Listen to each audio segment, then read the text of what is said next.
We begin the news at this hour in West Africa, where the Defense Headquarters has declared no fewer than 97 persons wanted. The wanted persons include terrorists and insurgents, among others who are behind violent crimes in the country. They also include the factional leader of the proscribed indigenous people of Biafra, Simon Ekpa. On Friday, the Director, Defense Media Operations, Edward Buba, released the names and pictures of those declared wanted.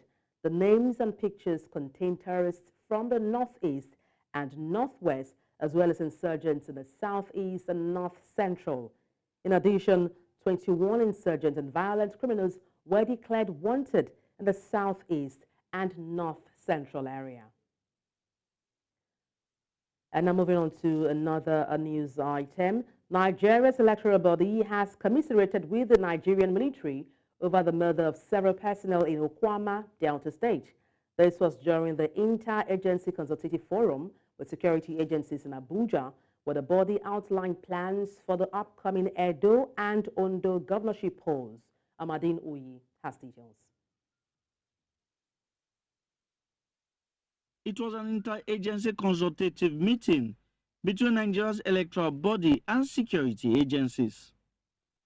The chairman of the body, before giving an update to those in attendance of preparations by the body for the upcoming governorship polls in Edo and Ondo states, commiserated with the Nigerian military over the brutal killings of senior police officers in Delta State. The recent gruesome killing of officers and soldiers of the Nigerian Army on a peace mission in Delta State is condemnable.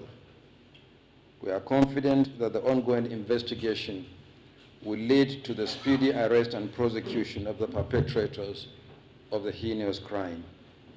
On behalf of the Independent National Electoral Commission, I extend our condolence to the Army and the armed forces in particular, as well as other security, intelligence, and law enforcement agencies, all other members of excess, and families of the fallen heroes for the colossal loss.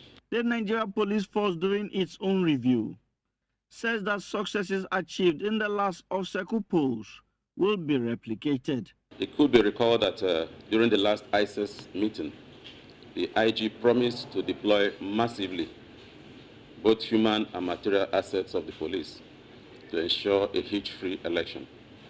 And I think to a large extent that promise has been fulfilled. Now, leveraging on the positive outcome of the elections we have had so far, the police and other security agencies are ready to replicate this success story in the coming off-cycle governorship elections in Edo and Ondo states.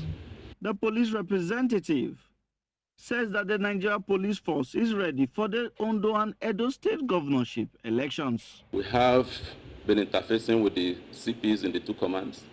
We have identified all the flashpoints, and we have continued to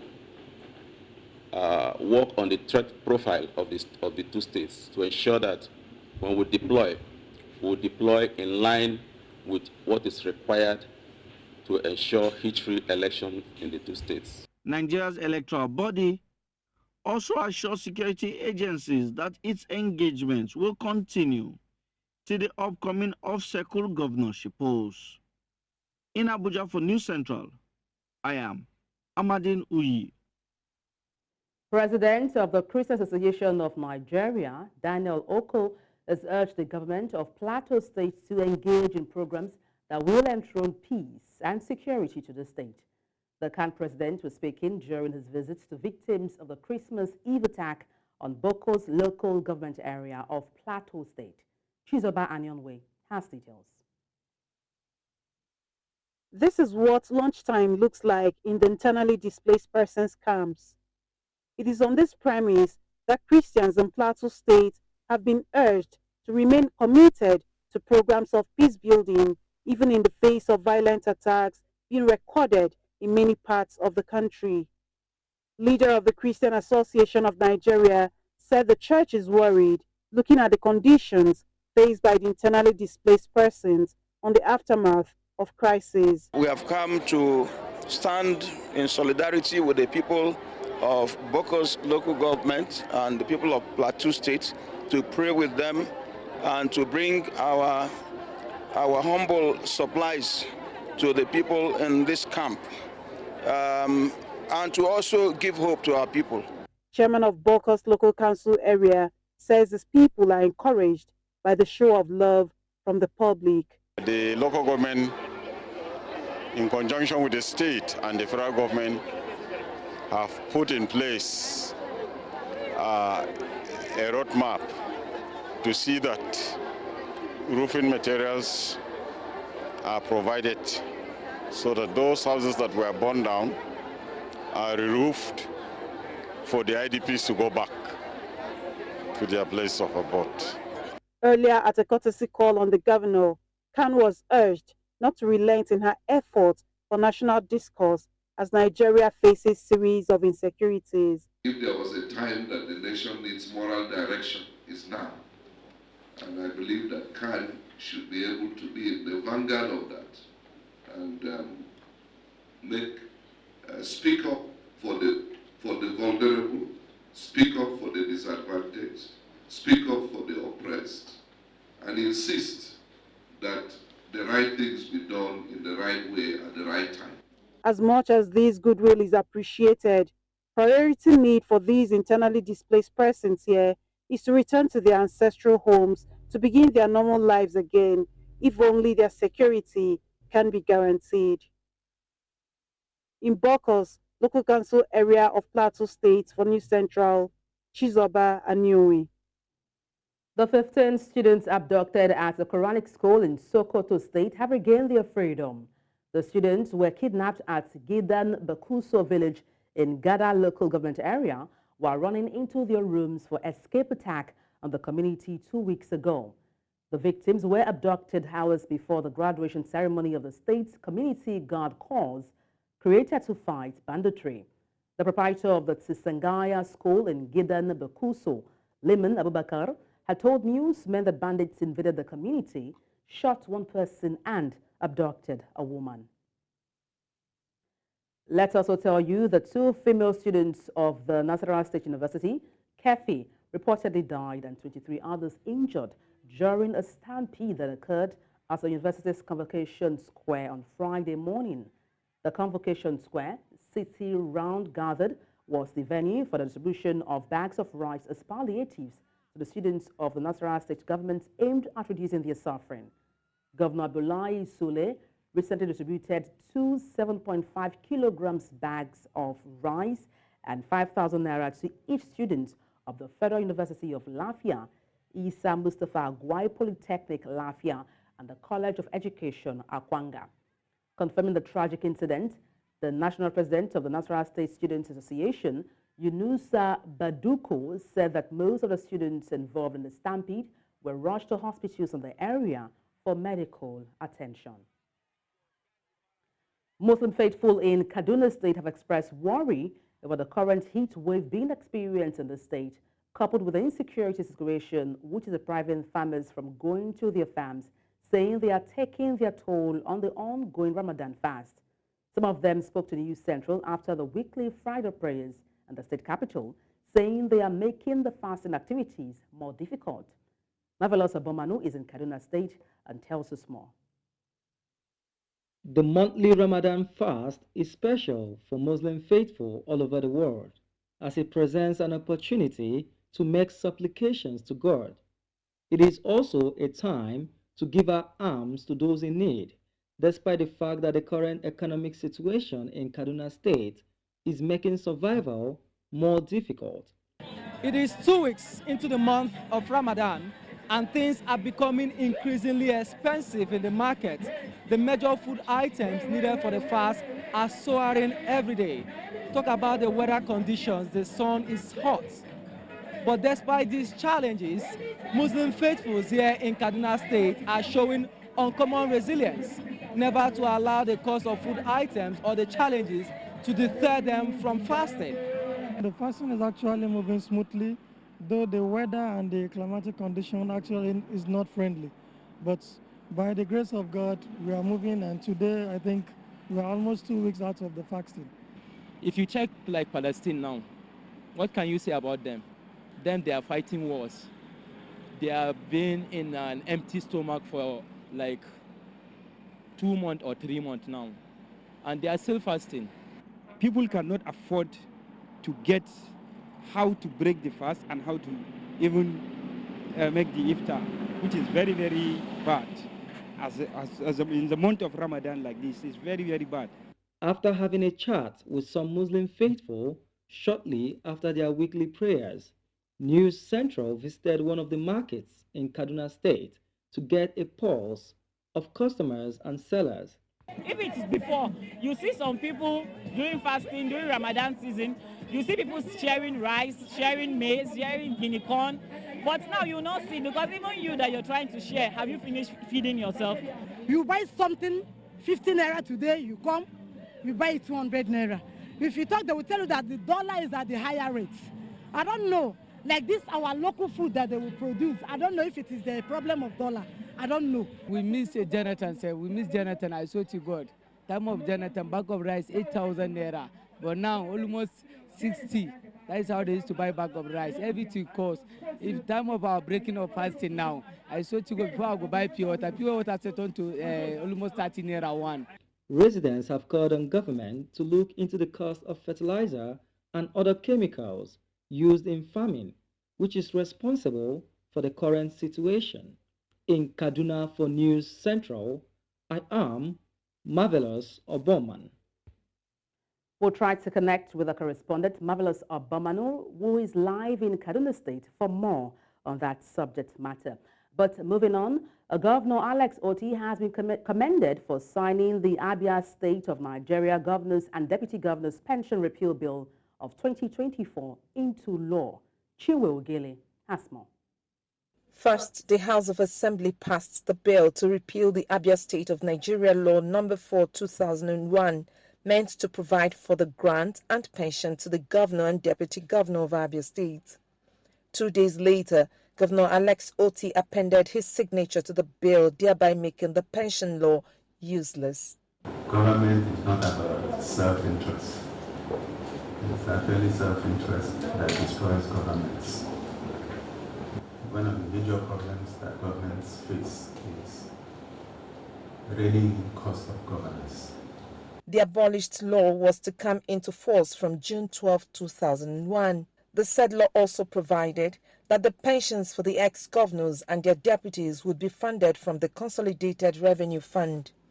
The entitlements of the former governors include pension for life at a rate equivalent to the salary of the incumbent governor, an official car with a police driver, 2 state security service agents. He is also to receive allowances for a cook, steward, gardener, and driver, subject to the government review and provision of medical attention for him. An ex-deputy governor is also entitled to life pension with similar provisions as for the governor. Former President Olusegun Obasanjo, who was in Abia State for an event on Friday, also commended the governor for revoking such entitlement. And you said to me that the pension scheme for former governors here is atrocious. It's like daylight robbery because it allows them to have a house in Abuja and elsewhere and cut away with whatever they feel like cutting away. And yet, the pension for ordinary people from 1914 are unpaid. What sort of leadership is that? And you came and you say there will be an end to that rascality. Some citizens condemn such law for former governors and their deputies. Get their gratuity, talk more of pension. So, and them, you know how it is with the politicians or the elite class. They always amass enough wealth for themselves. Because they have been a governor, they have taken a lot before now. So, for me, I'm in support of the new law for them not to take anything as pension. However, the repealed law number 4 had provided that the only time a former governor or deputy governor was not entitled for the pension was when such occupied an elective office in Nigeria. In Omaha for News Central, Chinwe Ugele. You're live with News Central TV. Let's take a short break. Stay with us. And now let's connect with our correspondent, Marvelous Obamanu, live in Kaduna State to talk about Muslim faithful experiencing heat wave in the state. Marvelous, good afternoon. Glad to have you join me. Yeah, blessed afternoon. Okay, just bring us up to speed as to how Muslim faithful are reacting to the heat wave there in Kaduna State. All right, you're aware that this is Ramadan period, and of course, earlier NIMET has warned that the weather conditions this year is going to be double of what we have seen so far, and that Nigerians should expect hot weather by this time of the day. And of course, you know that usually in the northern states are usually hot on a normal day, not to talk on when the temperature is predicted to be more as higher as it is now, about 37, 38 degrees Celsius.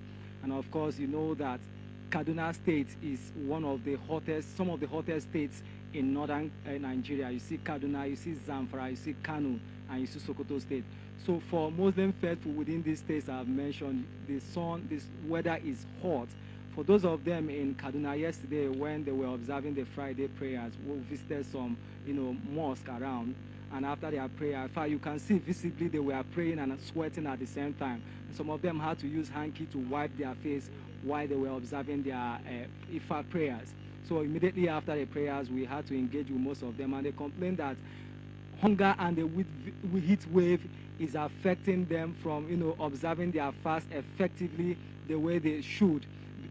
In fact, one of them was angry. He said that if he was almost deterred not to come out for prayers that yesterday, but he just told himself that this is a month of sacrifice, let him just come out, and that the heat wave is too much and is affecting the Ramadan fast this year. Has any body organization come out to advise people there, particularly Muslim faithful there, on how to weather these peculiar season? I didn't hear that. Please, can you repeat the question? Okay, I was asking if there's been any advice or measures whatsoever recommended by any body organization on how Muslim faithful can deal with these very peculiar situations. None that we are aware of, just that when NIMET was warning about the weather conditions this year, they reeled out some solutions. They said that people should try not to be under the weather for far too long, and then after you must have finished your business activity of the day, when you go home, you need to bathe and then open up your windows for ventilation and all the rest. So outside NIMET, there is no other organization that has come to say fully these are the measures that the Muslim faithful ought to take, to prevent, the scorching sun. How about the government authorities? What are they saying about this kind of atmosphere in Kaduna State? We've not really heard anything from the government side. They've not really said anything about the scorching sun. They've not. All right. It's just the NIMET. And of course, you know that NIMET is also an arm of government. So if NIMET has said something, it's assumed that government is saying something. Just if you have any information, Marvelous, touch on the abduction in Kuriga right there in Kaduna State. What information do you have about it so far? Anyway, the update I can give you is that as of yesterday, UNICEF and the Humanitarian Affairs Commission here in Kaduna State visited Kuriga local government to give us some palliative and do some humanitarian assistance for those people there in Kuriga. And of course, 2 days ago, the Commissioner of Police deployed about 200 police personnel to go and rescue these children. But one thing is certain, you're aware that when the Chibok girls was kidnapped, there seems to be a culture of silence in Nigeria. You knew how it took both civil society organizations, the international community, to force the hand of government to do something, and then we saw Bring Back Our Girls campaign that period. It took time and pressure before government started acting, and then this time around, after over a week, these school children were adopted. That is when the government was sending police personnel to go and rescue these children. So some of the residents here in Kaduna State are just taking that action with a pinch of salt. They say they don't understand what government is doing. At the end of the day, you are aware that these bandits are given a 20 days ultimatum, and the more the day progresses, the more the time keeps going, and we don't know what these bandits will do if government fails to pay the ransom or rescue these children. And government has said they are not paying these bandits and they will not negotiate with these bandits. So some residents are just have, said God to take over their will, and they don't know if government will do anything about it or not. So they are just anticipatory, maybe if something, positive will happen. Well, thank you so much, Marvelous Obamanu, for your reporting. We'll keep tabs with you, of course, on these developing stories. Thank you once again, Marvelous Obamanu, our correspondent right there live in Kaduna State.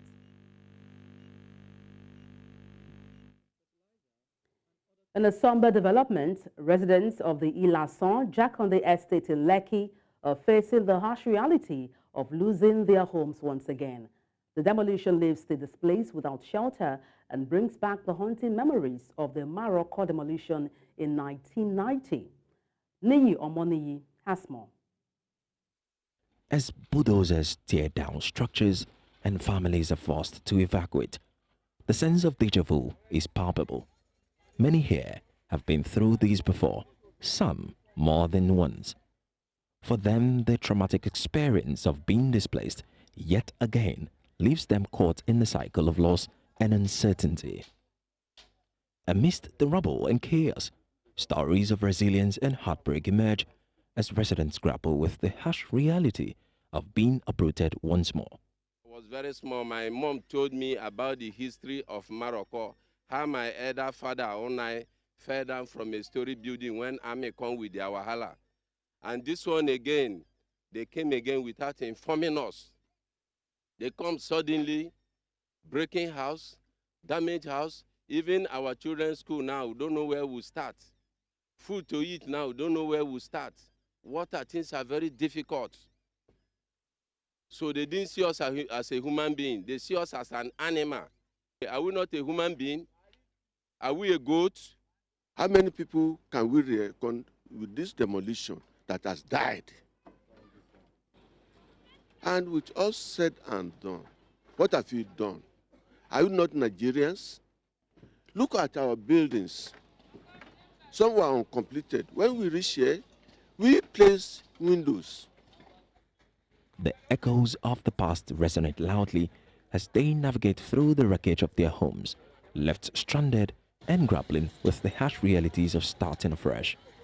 It's wrong. It's a shameful act. There's no two ways about it. And the whole world is seeing us, looking at us now. How do we help ourselves out? The governor has to apologize to the people that he put to shame, to the life that they have, the lives that are lost, and the people that are homeless, that are crying, looking for help through other means.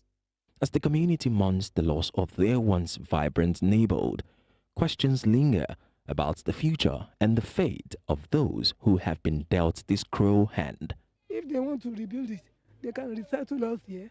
Anywhere where they like, they should resettle us well. Because they may be thinking, say, they have power. The power of God is more than. The shadows of the past looming large over Jakonde Estate in Lasan Lekki serves as a stark reminder of the insecurity it poses for those who call it their home. In Lagos for News Central, Niyi Omoniyi. The Climate Action Africa has announced its upcoming forum for 2024, holding between 17th to 19th of June. Climate change experts say the forum will focus on deliberating on reducing and mitigating the effect of climate change on citizens of the continent and how Africa can reduce its current carbon emission. Amadine Uyi has more. The effects of climate change on the African continent has been telling. Experts say it has had devastating effects on citizens, affecting the poorest of the poor. We are all aware that Africa is disproportionately affected by climate change. To us, climate change is not a theoretical concept. It is not so many acronyms and plenty words on a document that sometimes a lot of us fail to read or even understand. But to us, it is what we experience daily. Stakeholders say these changes have become major threats to citizens, thus the need to address its effects and consequences. These changes in weather patterns accumulate in heat waves like that which we've experienced, increased incidences of the twin threat of flood and drought. In one area, there's flood, in another area, there's drought, and our farmers can't farm. All of these erratic weather patterns, in turn, have socioeconomic effects that we are all feeling. It's all about justice, it's all about inclusivity, it's all about transparency for us to be able to unshackle the tripartite challenges that comes with the impact of climate change, which is inequality, which is poverty, which is unemployment. These are the kind of challenges that are facing us as a result of the impact of climate change. With this in mind, the Climate Action Africa has announced its upcoming 2024 forum holding between June the 17th to 19th in order to deliberate on proactive ways at mitigating the effects of climate change. CAF 24 is more than just a conference. It's passion, it's an expression, and it's the action that we want to see for our continent. It's the proof that when we come together with intent, with purpose, it's the proof that when we come together with intent, with purpose, and with partnerships, we can achieve the goals that we've set for ourselves, not just in the future, but for our present. Experts from the Climate Action Africa say the forum will provide an opportunity for stakeholders, businessmen and women, and all affected by climate change to chart a new path aimed at reducing the effects of climate change on the continent. In Abuja for News Central, I am Amadine Uyi. In the meantime, experts are advocating the recharge of lake charge to achieve global peace as UNICEF and other development partners celebrate World Water Day. This event highlights the urgent need to increase investments to accelerate progress towards SDGs Goal 6 on water and sanitation. Umaru Kirawa completes this report. Fishing and farming are major sources of survival for millions of people on the shores of Lake Chad. It remains a common knowledge of concern that the Lake Chad keeps shrinking due to environmental factors and climate change, which has resulted in increased conflict and tensions among communities who rely on its resources.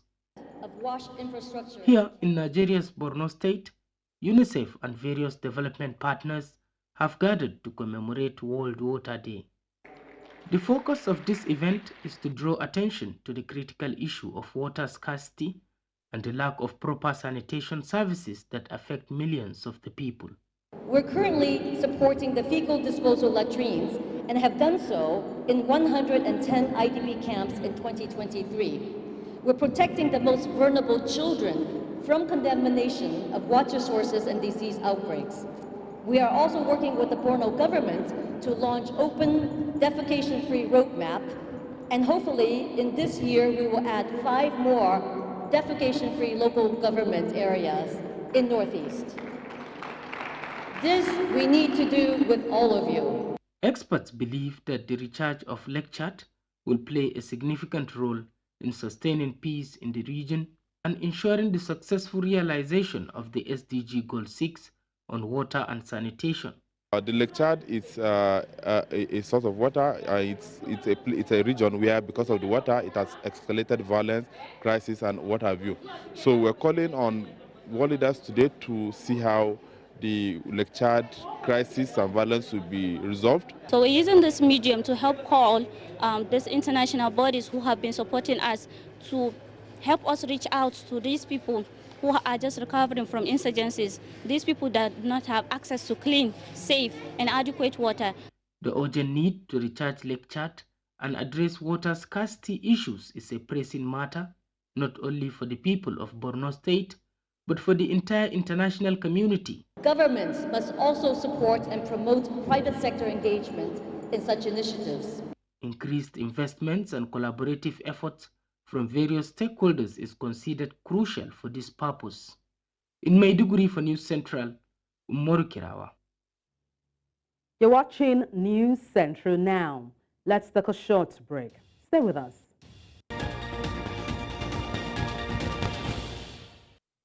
Thank you for staying tuned. A new report from Ernst & Young estimates that 17 out of 24 banks may not meet the capital requirement from the CBN if it is increased 15-fold from its current 25 billion naira. The report also discusses the options available to banks that may fall outside the CBN capital requirement. Although the reports acknowledge that financial soundness indicators show that Nigerian banks are largely safe and resilient as of 2023. It also said the recent plan by the CBN to increase the capital base of banks will lead to a series of measures and acquisitions as witnessed during the last recapitalization exercise in 2004 and 2005. The report noted that the plan to recapitalize banks is premised upon the recent evaluation of the Naira in 2023. And to unpack these, I'm joined live on the news by Okpaoluwa Taiwo, an economist analyst and also executive director, Africa Bridge Initiative. Good afternoon. Glad to have you join me. Good afternoon. Nice being here today. Now, reports mentions that banks have the option of merging or acquiring other banks just to meet up with the capital requirements of the CBN. What potential risks are we looking at when it comes to measures and acquisition, in the banking sector? The banking sector in Nigeria, looking at the background, as at 2023, as at 2003, 2004, we have what we call the tsunami, so to say, like the banker said there. Some of us were part of the system then, where as a banker, we have some of the mergers that occur as at then. What's the reason? The CBN raised the capital base, talking about 25 billion. Now, when we talk about raising the capital base of a bank, we are looking at the liquidity of those banks. How viable is the bank? Two things are involved. Number one, when a bank is being licensed by the CBN, there's a certain amount they're expected to deposit with CBN, not part of your running cost. So, for instance, if you're having 100 billion as a bank, that 100 billion, 25 billion is meant for CBN. And out of the remaining 75 billion, there's a percentage you have to deposit with the NDIC, talking about the insurance of your depositors. So we are left to nothing less than 45 billion. Now, when we talk about 45 billion, what do you do with 45 billion as a bank in Nigeria? And as at then, we should also look at the GDP of Nigeria and also the foreign exchange, talking about the dollar economy. As at then, we're talking about 25 billion. As at then, our current exchange then was talking about, let's say, 200, 300 per dollar. But today, we're having 1,400 to a dollar. So you can see that that figure has reduced drastically as a result of inflation and foreign exchange in the system. So, and the CBN, as of today, CBN is targeting a $1 trillion as a GDP for Nigeria. And the major driver of such a GDP is the commercial banks. So if the commercial banks are not liquid enough to solidify the economy, then the CBN have nothing to do in the economy. And that is why the CBN might need, as a matter of urgency, to do what? To increase the capital base of the commercial bank. So 25 billion capital base is no more realistic, because as at then, we're talking about $188 million in terms of the exchange rate. But today, that $188 million has reduced drastically to $18 million. So what is $18 million to an average bank in Nigeria, or to an average economy in the global economy? Okay, so the figure has to increase. Just to quickly chip in there, if you recall the last recapitalization exercise in 2004, where the banks were reduced from 89 to 24. And now looking at this same exercise about to commence, what would likely be the impact of this on the economy as well as employment in Nigeria? That's a very good question for Nigeria. One part on the SME, another part on the customers, another part on the employee of the company. Now, when we talk about the mergers and acquisition and the recapitalization, we talk about number one, we talk about upscaling the market share of such a bank. That means if two banks are coming together, that means maybe one is having 75 billion, another one is having 75 billion, they're coming together. So their market share is what? Is robust. So they're having more solid stand as a bank. But on the part of the employee, retrenchment is not avoidable. You can't avoid that.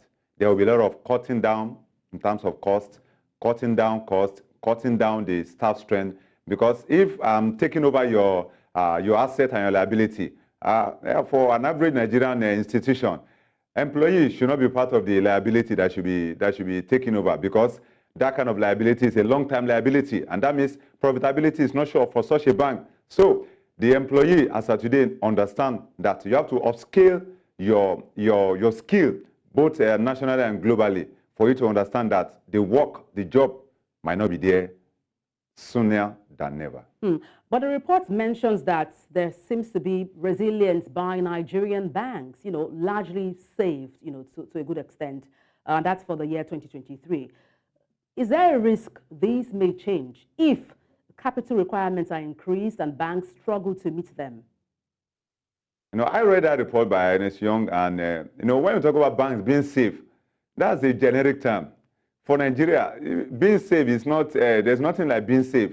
Anything is possible in Nigeria. The economy is volatile as of today. So if a bank is safe as of December, by January, the bank might not be safe anymore. We've seen such instances in more than 2 decades in the past. So being safe for a commercial bank in Nigeria is that word is a generic term, and is not sustainable for an average bank in Nigeria. What is the liquidity of each bank? For an average bank, whenever there's a recapitalization, the first thing that we are looking at, what is the market share of individual banks? What is their figure in the Nigerian stock market? What are they selling? What is their figure? Is it 10 naira? Is it 20 kobo on the floor of the Nigerian stock exchange? So those are some of the indices you look at. So it's not just having what we call a balance sheet of about 500 billion for a bank. That's not sustainable, because those funds, that balance sheet does not belong to the bank. It belongs to the clients, the customers. So it's being safe is a generic word. How liquid, how solid is those banks in terms of their capital base, in terms of their insurance base, in terms of their credit base? Because if we're having about, let's say, 75% of your balance sheet out in terms of loan, so how do you prop up your financial capacity? That means, as of today, the recapitalization is unavoidable. We need to upscale our financial sector. I know you talked about retrenchments when it comes to recapitalization being inevitable, but then talk me through some of the potential risks of this CBN planned recapitalization exercise. The recapitalization exercise, like we witnessed the last more than a decade now, we saw then there are a lot of costs that will be included in this process. Number one, there will be a lot of legal costs that will be included, because the legal aspect in terms of, how do I get in your database? And so there's going to be a lot of security challenge also. There's going to be a lot of unforeseen costs, a lot of costs to be associated with all of this. And that is why we understand that insurance is very critical in this particular process. So because the unforeseen costs will be in terms of data, in terms of security, and talking about 21st century, those costs we'll also be talking about in terms of the IT. What is the IT security of a bank A? What is the IT security database of bank B? And merging it together, how seamless is going to be in that process? The staff will suffer for it. The clients will also pay some price, because there will be downturn in terms of a network for the customer of those banks. So more than some time in terms of, so a lot of customers will relax a bit in terms of putting their fund, because they don't know where the recapitalization is going. Is Bank A going to acquire Bank B, or is Bank B going to acquire Bank A? And if the one that is going to acquire Bank A, the name is going to change. So you can see that even the branding will change. And if I'm not comfortable with that brand, what will happen? My billions of dollars or billions of naira in a Bank A, I'll pull it out and hold on my fund and wait until the whole process is complete. So you can see there's going to be a lot of challenge in that aspect. But I believe with insurance on the part of those commercial banks, is something they will skate through days to come. Finally, one question for you, Mr. Akpolu. There's been criticisms as to this directive by the CBN governor, Olayemi Kadoso, as to raising of the $1 trillion dollar, for the federal government to help, salvage the economy. People say, or critics say, this isn't the best of times for such directive. What do you say about that? The CBN governor, Mr. Kadoso, he is not in charge of, he is not the owner of CBN. CBN belongs to Nigeria, and it belongs to the Nigerian government. This process has been long overdue. So having that sentiment is not it's not a solid economic statement from the Nigerians talking about that we shouldn't be having that conversation. It's long overdue. That conversation is long overdue. As of today, the entire GDP of Africa is not equal to 4 multinational companies in the United States of America. I mean the entire GDP of Africa. What does that show to us? That means we are not part of the first 10 in the global economy. So if CBN is talking about a $1 trillion economy, well, it's like we're just starting. So nobody should put a negative sentiment on that part. We should be talking about even $10 trillion as an economy because we are the giants of Africa.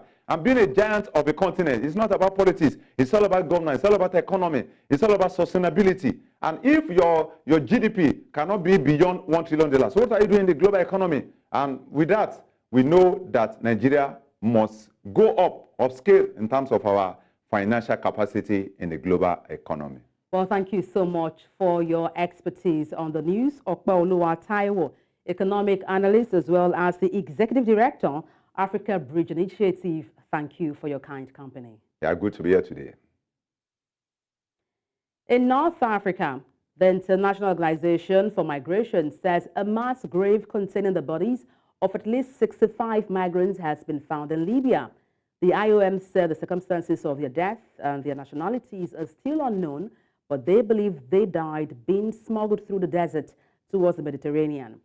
An IOM spokesperson said each report of a missing migrant or loss of life represents a grieving family searching for answers about their loved ones or acknowledging the tragedy of the loss.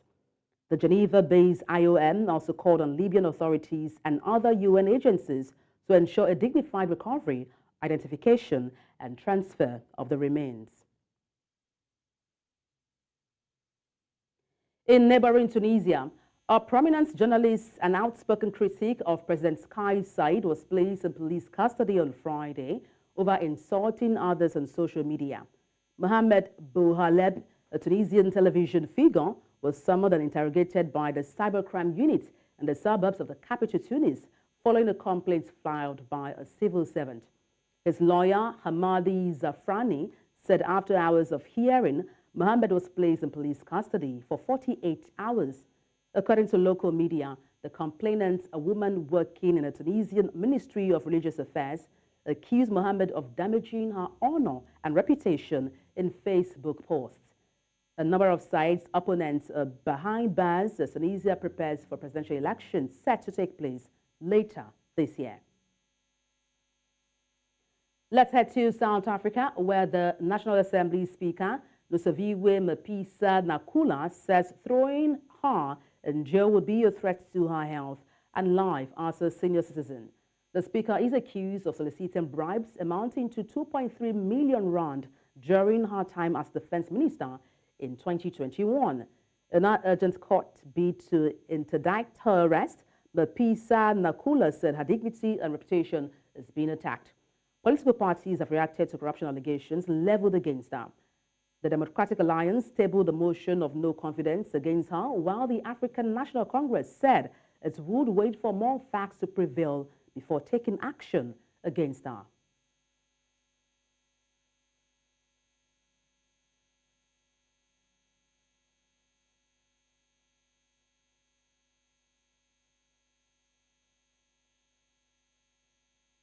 And that's all on the news at this hour. But before we go, let's take a look again at some of the major stories.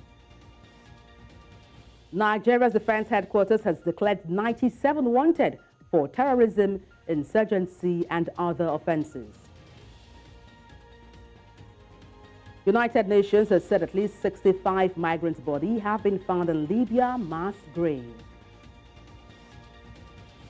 Finally, we're told you that Speaker of South Africa's Parliament has said Joe will threaten her health and life as a senior citizen.